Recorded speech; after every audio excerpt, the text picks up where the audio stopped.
ఓం శ్రీ గురుభ్యో నమః. శని వక్రగతి. శని వక్రగతి 137 రోజుల పాటు శని వక్రగతిలో ఉంటాడు. అంటే జూలై 12వ తారీఖు మధ్యాహ్నం 1:23 7 డిగ్రీల 48 నిమిషాలకి ఉత్తరాభాద్ర నక్షత్ర 2వ పాద ప్రవేశంతో శని వక్రగతిలోకి వెళతాడు. వక్రగతిలోకి వెళ్ళిన ఆ మీనరాశిలోనే ఉంటాడు. ఎప్పటి వరకు ఉంటాడు? నవంబర్ 27వ తారీఖున మధ్యాహ్నం 4:04 వరకు కూడా పూర్వాభాద్ర నక్షత్ర 4వ పాదంలో 1 డిగ్రీ 1 నిమిషాల వరకు వక్రగతిలో ఉంటారు. అంటే సుమారుగా 6 డిగ్రీల 47 నిమిషాలకి ఆ శని వెనక్కి వెళుతున్నాడు. శని వక్రగతి పొందటం వల్ల కొంతమందికి ఉపశమనం కలుగుతుంది, కొన్ని రాశుల వాళ్ళకి కొంతమందికి శుభ ఫలితాలు కలుగుతాయి, కొంతమందికి చెడు ఫలితాలు కూడా, మిశ్రమైన ఫలితాలు కూడా కలుగుతాయి. శని సహజంగా గోచారీత్యా 3, 6, 11 స్థానాలు శుభ ఫలితాన్ని ఇస్తాడు. అంటే వాళ్ళ రాశి నుంచి మనం చూసుకునేటట్టయితే 3, 6, 11 స్థానాలు శుభ ఫలితాన్ని ఇస్తాడు. శని కొంతమందికి అర్ధాష్టమ, అష్టమ, ఎల్నాటి, కంటక శని యొక్క ఫలితాలు కూడా కొన్ని మంచి చెడుల యొక్క మిశ్రమాలు అనేవి కలిసి ఉంటాయి.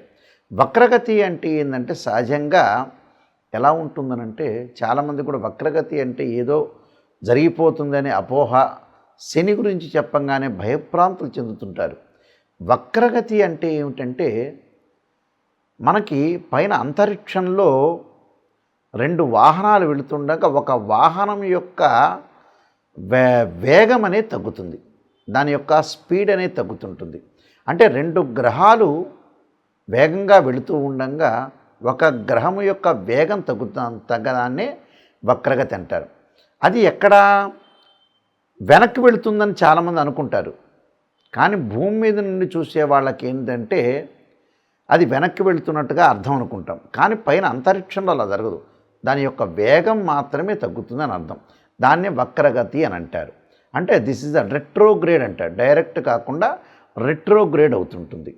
కాబట్టి శని యొక్క వక్రగతి యొక్క ఫలితాలు ఏ విధంగా ఉన్నాయో ఒక్కసారి మనం తెలుసుకుందాం. కన్యారాశి వారికి శని వక్రగతి వల్ల మంచి సుఫలితాలు జరిగే అవకాశం అనేది ఖచ్చితంగా ఉంటుంది. ఎలాంటి సుఫలితాలు వాళ్ళు అంటే తీసుకునే నిర్ణయంలో ఒక ప్రణాళికాబద్ధంగా తీసుకుంటారు. ఆ నిర్ణయాలు ఏదైతే తీసుకుంటారో ఆ నిర్ణయాలు వాళ్ళకి సక్సెస్ అయ్యే అవకాశం ఖచ్చితంగా ఉంటుంది. ఏదైతే వివాహానికి సంబంధించిన విషయాల్లో కూడా మంచి సుసంపన్నమైన కుటుంబం నుంచి వధువు కానీ వరుడు కానీ, మంచి విద్యావంతుడు కానీ, మంచి ధనవంతుడైన వధువురులు కలిసే అవకాశాలు ఎక్కువ ఉంటాయి. ప్రేమించిన ఎవరైతే యువకులకు కూడా గతంలో పెద్దలను ఒప్పించలేక వాళ్ళు వివాహం చేసుకోక ఆ ఇబ్బంది పడుతున్న వ్యక్తులు కూడా పెద్దల్ని ఒప్పించి వాళ్ళని సంతృప్తిపరిచి వివాహం చేసుకునే అవకాశాలనే ఖచ్చితంగా ఉంటాయి. అంటే ప్రేమ వివాహాలు సక్సెస్ అయ్యే అవకాశాలు ఖచ్చితంగా ఉంటాయి. అలానే పెద్దలకు కుదిరించిన వివాహాలు కూడా అనుకూలంగా ఉండే అవకాశాలు ఎక్కువగా ఉంటాయి. కాబట్టి ఈ రాశి వాళ్ళకి ఆర్థిక పరంగా అనుకూలంగా ఉంటుంది. వృత్తి ఉద్యోగ వ్యాపార రంగంలో ఎదురు లేకుండా ఉంటారు వాళ్ళు, అంటే ఎదురు లేని మనిషిలాగా ఉంటారు. దానితో పాటు ధనము, గౌరవాలు, అవార్డులు, రివార్డులు, వృత్తి ఉద్యోగాల్లో వ్యాపార రంగంలో అభివృద్ధి సాధించటం, స్థానచలనం జరగటం, ఇంప్రూవ్మెంటు, ఇంక్రిమెంట్లు, ప్రమోషన్లు వచ్చే అవకాశాలు ఎక్కువగా ఉంటాయి. కాబట్టి ఆర్థిక పరంగా ఎలాంటి ఇబ్బందులు ఉండవు, గౌరవ మర్యాదలకు లోటు ఉండదు. ఆ గౌరవ మర్యాదలతో పాటు చక్కగా వాళ్ళు భగవంతుని కూడా ఆరాధన చేస్తే కూడా చాలా మంచి జరిగే అవకాశాలు ఎక్కువ ఉంటాయి. అంటే ఫైనాన్షియల్ మ్యాటర్లో చాలా వాళ్ళకి గతంలో ఏదైతే ట్రబుల్ ఉన్న వ్యక్తులు ఎవరైతే ఉంటారో వాళ్ళకి చాలా అనుకూలమైన ఫలితాలు ఉంటాయి. అంటే కరెక్ట్ రోడ్ మ్యాప్ తెలుస్తుంది. అంటే ఏ బిజినెస్ చేయాలి, how to development, A business చేయాలి, ఏ ప్రొఫెషన్కి నేను వెళ్ళాలి, ఎలాంటి వాటికి వెళ్ళాలి, ఎలాంటి వాళ్ళతో ఎలా మాట్లాడాలని ఒక అవగాహన వచ్చే అవకాశం అనేది గతం కంటే కూడా ఇప్పుడు అవగాహన వచ్చే అవకాశాలు ఎక్కువగా ఉంటాయి. అలానే వృత్తి ఉద్యోగాల్లో ప్రమోషన్లు, దూర ప్రాంతాల్లోకి ప్రయాణం చేయటం, ఆ దూర ప్రాంతాల్లో ప్రయాణం చేయటమే కాదు అలానే ప్రయాణాల్లో అనుకూలంగా ఉండటం, స్థిరాస్తుల అభివృద్ధి, కోర్టు వ్యవహారాలు అనుకూలంగా ఉండటం, ఆనందంగా ఉండే అవకాశాలు ఎక్కువ ఉంటాయి. అలానే అన్నదమ్ముల మధ్యలో ఏదైతే డిస్ప్యూట్స్ ఉన్నాయో ఆ డిస్ప్యూట్స్ అన్నీ తొలగిపోయి ఎవరికి రావాల్సిన సొమ్ము వారికి వచ్చే అవకాశాలు ఎక్కువ ఉంటాయి. అంటే ఫైనాన్షియల్ మ్యాటర్స్ అనేవి సెటిల్ అయ్యే అవకాశాలు ఎక్కువ ఉంటాయి. అలానే ఇళ్ళు కొనుగోలు చేయటం, తొందరగా బ్యాంకు లోన్స్ వచ్చే అవకాశాలు, అలానే ఫైనాన్షియల్ పరంగా పెట్టుబడులు క్యాపిటల్ అమౌంట్స్ వచ్చే అవకాశాలు ఎక్కువ ఉంటాయి.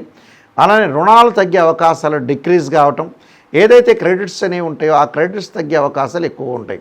కాబట్టి రుణాలు తగ్గిందంటే వెల్ అండ్ గుడ్, చాలా బాగున్నట్టు అర్థం. అంటే ప్రతి పనిలో కూడా మనకి హెల్త్ పరంగా కానీ, ఎంప్లాయ్మెంట్ పరంగా కానీ, ఫైనాన్షియల్ పరంగా కానీ, మ్యారేజ్ సంబంధించిన కానీ, ఎడ్యుకేషన్ పరంగా కూడా చాలా అనుకూలంగా ఉంటాయి. అంటే ఈ సెక్టార్ అంతా కూడా ఒక పాజిటివ్ రిజల్ట్స్ ఇచ్చే అవకాశాలు ఎక్కువ ఉంటాయి. కాబట్టి ఈ రాశి వాళ్ళు చక్కగా మంచి ఫలితాలను సాధించే అవకాశాలు ఎక్కువగా ఉంటాయి. అలానే శత్రువులు తగ్గిపోవటం, శత్రువులు మిత్రులుగా మారటం, అంటే ఎనిమీస్ ఎవరైతే ఉంటారో వాళ్ళందరూ కూడా ఫ్రెండ్స్గా మారే అవకాశాలు ఎక్కువగా ఉంటాయి. అంటే టోటల్గా వీళ్ళకి శని వక్రగతి ఈ రాశి వాళ్ళకి చాలా అద్భుతమైన రిజల్ట్స్ వచ్చే అవకాశాలు ఎక్కువ ఉంటాయి. అలానే ఎలక్ట్రానిక్స్ సంబంధించిన వస్తువులు కొనుగోలు చేయటం, దానితో పాటు గృహ ఉపకరణ వస్తువులు, బట్టలు కొనుగోలు చేయటం, అలానే విదేశాలకు వెళ్ళే అబ్రాడ్ వెళ్ళే అవకాశాలు, ఆ విదేశాలతో పాటు అబ్రాడ్ వెళ్ళటమే కాకుండా వాళ్ళకు ఒక రికగ్నైజ్డ్ గుర్తింపు వచ్చే అవకాశాలు ఎక్కువగా ఉంటాయి. కాబట్టి గుర్తింపు కూడా చాలా ఇంపార్టెంట్. కాబట్టి గుర్తింపు రావటం, బంధువుల్లో అందరిలో కూడా పేరు ప్రఖ్యాతలు పొందే అవకాశాలు కూడా బాగా ఎక్కువ ఉంటాయి. అంటే ప్రతి దానిలో కూడా వాళ్ళు ఒక లక్ష్యం ఏదైతే ఒక యాంబిషన్ ఏదైతే ఉంటుందో ఆ లక్ష్యాన్ని సాధించే అవకాశాలు బాగా ఎక్కువగా ఉంటాయి. కాబట్టి ప్రతి దానిలో కూడా వాళ్ళు విజయం సాధించడమే కాకుండా మరొకళ్ళకి మార్గదర్శకంగా ఉండే అవకాశాలు కూడా వీళ్ళకి పుష్కలంగా ఉన్నాయని చెప్పుకోవచ్చు. అంటే ఈ రాశి వాళ్ళకి ప్రత్యేకంగా మంచి జరిగే అవకాశాలు ఎక్కువ ఉంటాయి. కాబట్టి ఎలాంటి ప్రాబ్లం లేకుండా ఉన్నతమైన అభిప్రాయాలు, ఉన్నతమైన ఉద్యోగాలు, ఉన్నతమైన వ్యాపారాలు సాధించడం, విద్యార్థులకు కూడా చాలా మేలు జరిగే అవకాశాలు ఎక్కువగా ఉంటాయి. అంటే ప్రమాదాల అంచు నుంచి వాళ్ళు బయటపడే అవకాశాలు ఎక్కువగా ఉంటాయి. కాబట్టి ఎలాంటి నిర్ణయాలు తీసుకున్నా కూడా చాలా అద్భుతమైన రిజల్ట్స్ వచ్చే అవకాశం ఉంటుంది. కాబట్టి ఈ రాశి వాళ్ళకి మంచి ఫలితాలు వచ్చే అవకాశం ఖచ్చితంగా ఉంటుంది. నేను చెప్పే రెమెడీస్ అనేవి కూడా కొన్ని పాటించండి. పాటించడం వల్ల కూడా సుఫలితాలు జరిగే అవకాశం ఖచ్చితంగా ఉంటుంది. శని మనకి మరింత మేలు చేయాలంటే ప్రత్యేకంగా కొన్ని పద్ధతులను పాటించాలి. చాలామంది కూడా శని గురించి ఏం చేస్తారంటే, శని వక్రగతిలో ఉన్నాడు, మాకు రుజుమార్గంలో ఉండగా అంటే డైరెక్ట్ కానీ రిట్రోగ్రేడ్గా కానీ ఉన్నప్పుడు ఏం జరగబోతుంది, దానికి ఎలాంటి మనం పరిహారాలు చేసుకోవాలని చాలామంది కూడా ఆతృత పడుతుంటారు. శని అనుభవాన్ని తెచ్చే గ్రహం నిజం చెప్పాలంటే. ఈ శని అనుభవాన్ని తెచ్చే గ్రహం మనం ఎలాంటి పరిహారాలు చేసుకోవాలి, చాలామంది కూడా వివిధ పరిహారాలు చేస్తుంటారు. వివిధ పరిహారాల్లో మేము పరిహారం చేసినా జరగట్లేదు గురువుగారు, నాయకంటి గారు, మరి ఏం చేయాలని చాలామంది ఉద్దేశంతో కలిగిన వ్యక్తులు చాలామంది ఉంటారు. వాస్తవంగా రియలిస్టిక్గా శని యొక్క పరిహారాలు ఏం చేయాలి? అందరికీ తెలిసినట్టుగా శని తైలాభిషేకం చేస్తారు శనివారం రోజున. ఆ నువ్వుల నూనెతో అభిషేకం చేయటం, అలానే తెలలతోటి అభిషేకం చేస్తూ ఉంటారు సహజంగా. దానిలో కూడా ఏం తప్పేం లేదు. ఇప్పుడు శని జపం అనేది ఒకటి ఉంటుంది. ఆ శని జపం చేసుకోవచ్చు, తప్పేం లేదు. 19,000 సార్లు వేదోక్త మంత్రంతో శని జపం బ్రాహ్మణోత్తములతో చేయటం ఒక పద్ధతి. చేసిన తర్వాత దానికి దశాంశ క్షేత్రర్పణం చేయటం, అలానే తెలలతోటి నువ్వులతోటి శనికి హోమం చేయాలి.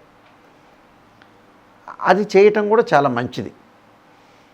దాని తర్వాత రుద్రాభిషేకం చేసేటప్పుడు ఏం చేయాలంటే, రెండో పరిహారం నేను చెప్పేది ఏంటంటే, నలుపు శివలింగం ఉంటుంది. శనికి ప్రీతికరమైన నలుపు శివలింగానికి రుద్రాభిషేకం చేయాలి. రుద్రాభిషేకం చేయటం అనేది చాలా మంచిది. దానిలో ఇంకో పాశుపతాస్త్ర రుద్రాభిషేకం చేస్తే చాలా విశేషమైన ఫలితాలు వస్తాయి. మూడో పరిహారం ఏమిటి అంటే, మంత్రాన్ని చదువుకోవటం, ఉచ్చరించటం. అంటే శ్లోకం అంటారు. మంత్రానికి శ్లోకానికి చాలా డిఫరెన్స్ ఉంటుంది.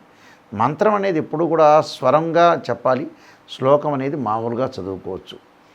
ఏమిటి అందరికీ తెలిసినట్టుగా, నీలాంజన సమాభాసం రవిపుత్రయమాగ్రజం ఛాయా మార్తాండ సంభూతం తం నమామిం శనీశ్వరం అనే మంత్రాన్ని చక్కగా చదువుకోవచ్చు శనివారం రోజున. ఇది మూడోది. నాలుగో విషయం ఏమిటి అని అంటే, ఆరోగ్యపరంగా ఇబ్బందులు కలుగుతున్న వాళ్ళు, పనులల్లో కొంత ఆలస్యం కలిగిన వాళ్ళు, ఎందుకంటే శని 2.5 సంవత్సరాల నుంచి ఒక రాశి నుంచి మరొక రాశికి మారుతుంటుంది. శని ఆయుష్కారకుడు అంటారు. అంటే పనులన్నీ ఆలస్యం జరుగుతూ ఉంటుంటాయి. అంటే విద్యలో కానీ ఉద్యోగంలో కానీ ప్రతి పనిలో కూడా ఆటంకం కలిగి డిస్టర్బెన్స్లు, ఆరోగ్యపరంగా హెల్త్ పరంగా ఇబ్బందులు, ఆయు ప్రమాణం తగ్గటము, చికాకులు కలిగే అవకాశాలు ఎక్కువగా ఉండటం, రకరకాల అంటే వివాహ ప్రయత్నాలు సఫలీకృతం కాకపోవటం, భార్యాభర్తల మధ్యలో అనుబంధం కరెక్ట్గా లేపటం, కోర్టు సమస్యలు, ప్రతిదీ కూడా ఒక సమస్యగా వచ్చే అవకాశం ఉంటుంది. కాబట్టి వాళ్ళు తప్పకుండా ఒక పురాతనమైన ప్రక్రియ అనేది ఒకటి ఉంది. అంటే మా తండ్రి గారు, మా తాతగారు చెప్పిన కొన్ని పురాతనమైన ప్రక్రియలు అనేవి ఒకటి ఉన్నాయి. దానిలో శనివారం రోజున చాలా ఇంపార్టెంట్ పాయింట్, ఇది అందరూ గుర్తుపెట్టుకోవాల్సిన పాయింట్. శనివారం రోజున తలస్నానం చేయాలి ప్రాతకాలంలోనే. శని హోర అని ఉంటుంది. ఆ శని హోరలో ప్రాతకాలం తలస్నానం చేసి ఒంటి మీద కానీ తల మీద కానీ షాంపూ కానీ సబ్బు కానీ ఎలాంటిది వాడకుండా చక్కగా స్నానం చేసి ఓం నమః శివాయ ఓం నమః శివాయ అనుకుంటూ స్నానం చేసి, వారి చేతిలో వారి ఇంట్లో బియ్యం ఉంటాయి, బియ్యాన్ని దంచితే నూకలు అవుతాయి.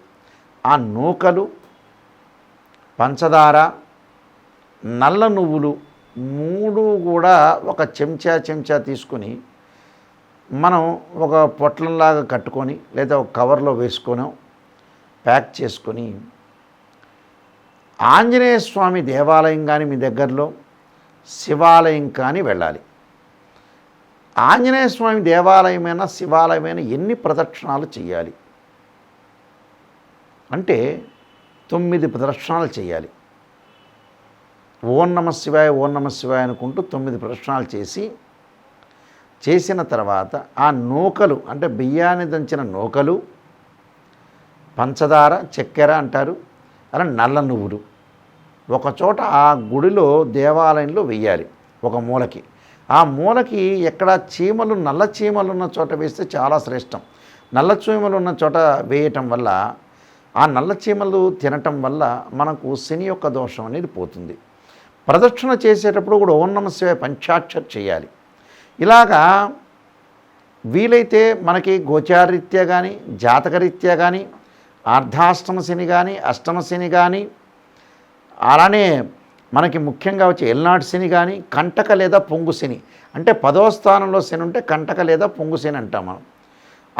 అర్ధాష్టమ శని అంటే 4వ స్థానంలో శని ఉండడాన్ని అలానే అర్ధాష్టమ శని అంటారు. అష్టమ శని అంటే 8వ స్థానంలో శని ఉంటాం. కంటక లేదా పొంగు శని అంటే 10వ స్థానంలో శని ఉండటం. ఎల్నాటి శని అంటే తన ఉన్న రాశిలోను, తన వెనక రాశిలోను, ముందు రాశిలోను శని ఉంటే దాన్ని ఎల్నాటి శని అంటారు. వీళ్ళందరూ కూడా 12 శనివారాలు 9 ప్రదక్షిణాలు చేయాలి. 12 × 9 108 సార్లు ప్రదక్షిణాలు చేసి, ఇలాగ నేను చెప్పినట్టుగా విధానంగా నూకలు, పంచదార, నల్ల నువ్వులు చీమలకు పెట్టడం వల్ల శని యొక్క దోషం అనేది ఖచ్చితంగా పరిహారం అవుతుంది. ఇవన్నీ కూడా మీరు తప్పకుండా చేయండి. వీలైతే నల్లని ద్రాక్ష, నల్లని నువ్వులు, నల్లని వస్త్రము, నల్లని గొడుగు కూడా శనివారం రోజు దానం చేయటం వల్ల కూడా మంచి సుఫలితాలు జరిగే అవకాశం ఖచ్చితంగా ఉంటుంది. మీకు అందరికీ కూడా మంచి జరగాలని ఆశిస్తూ సర్వే జనా సుఖినో భవంతు.